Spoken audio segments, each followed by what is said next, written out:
पिंपळगाव येथील भव्य शिवमहापुराण कथा आणि 108 कुंडी महायज्ञाची तयारी पूर्ण।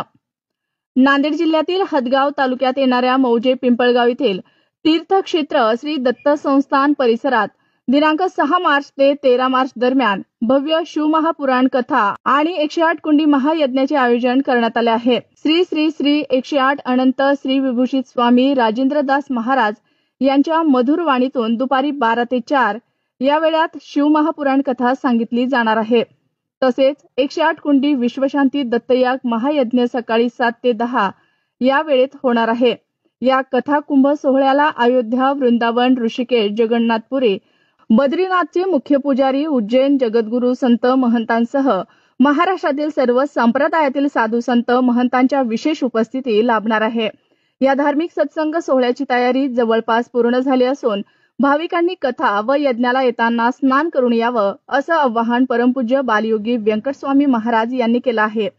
या सत्संग सोहळ्याच्या कालावधीत महाराष्ट्र राज्याचे मुख्यमंत्री देवेंद्र फडणवीस, उत्तर प्रदेशचे मुख्यमंत्री योगी आदित्यनाथ महाराज यांच्यासह उपमुख्यमंत्री एकनाथ शिंदे यांच्यासह अनेक दिग्गज राजकीय नेते देखील येणार आहेत।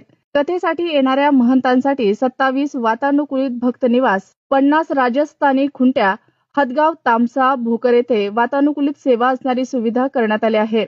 18 एकर जमिनीवर 300 बाय 500 आकाराचा कथेचा सभा मंडप उभारण्याचे काम अंतिम टप्प्यात असून महाप्रसादासाठी महिला आणि पुरुषांना वेगवेगळी व्यवस्था करण्यात आली आहे। रविवारी हदगाव हिमायतनगर तालुक्याचे आमदार बाबूराव कदम कोहळीकर यांनी भेट देऊन बालयोगी व्यंकटस्वामी महाराजांचे आशीर्वाद घेतले आणि महाशिवपुराण कथा सोहळ्याच्या नियोजनाचा आढावा घेतला।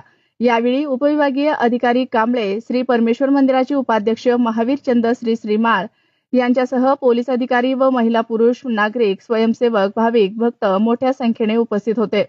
6 मार्च ते 13 मार्च होणारा जे शिव महापुराण कथा व विश्वशांती दत्तयाग 108 कुंडी यज्ञ आणि तसेच विशेष हे कार्यक्रम असा आहे, सप्ताह यज्ञ हे कुठे होऊ शकल, पण हे सप्ताह विशेष म्हणजे याच्यामध्ये अनेक साधू संत येत आहेत। भारतातील सर्व तीर्थातून, सर्व धामून संत येत आहेत, म्हणून कमीत कमी 400 साधू संत आहेत। सर्व भक्तांना असं आमचं आव्हान आहे, जसा प्रयागचा कुंभ चालू, आज प्रयागचा कुंभ झाला, तसाच हा पिंपळगाव येथे छोटूशा ग्राम मध्ये दत्तधाम मध्ये येतं फार मोठा हे कुंभच आहे। आणि या कुंभ मध्ये तुम्ही सर्व भक्तांनी संताच्या चरणरथामध्ये, चरणधुळीमध्ये स्नान करून घ्यावं, सत्संगामध्ये स्नान करून हे तुमच्यासाठी खूप मोठा, जे लोक कुंभला गेले नाहीत त्याच्यासाठी हा फार मोठा कुंभ आहे। म्हणून तुम्हाला सर्व भक्तांना आव्हान करून आम्ही सांगतो की तुम्ही 6 मार्च ते 13 मार्च ह्या 7 दिवसामध्ये सर्व जनतेने स्नान करून घ्यावं संताच्या चरणधुळी सत्संगामध्ये।